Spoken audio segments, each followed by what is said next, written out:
Mopping పెడుతుంది నా కూతురు. ఇక్కడ చూడండి, తడిలో వచ్చి ఎవరైనా పడుకుంటారు అలాగా మాపింగ్ పెట్టేటప్పుడు? అసలు ఆరిందా అమ్ము? ఇంకా అది చూశాను, ఇంకేమన్నా ఆరింది అక్కడ? అసలు బుద్ధి ఉందా అమ్ము నీకు? అక్కేమో మాపింగ్ పెడుతుంది, నువ్వేం చేస్తున్నావు? నువ్వు ఆరకుండా అలా వచ్చి కూర్చుంటారా? చెప్పు, ఏంటి అలా చూస్తున్నావు?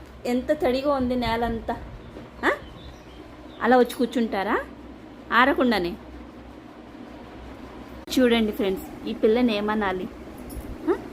ఇల్లంతా మాపింగ్ పెట్టుకొస్తుంటే తడిలో వచ్చేసి ఎంత చక్కగా పడుకుంది. ఏమన్నా అంటేనేమో అన్నానంటారు. ఇది చేసే పనులు మాత్రం మీకు కనపడతలేదు ఫ్రెండ్స్. చూడండి, ఆరకుండా ఎవరన్నా వస్తారు ఇంట్లోకి అలా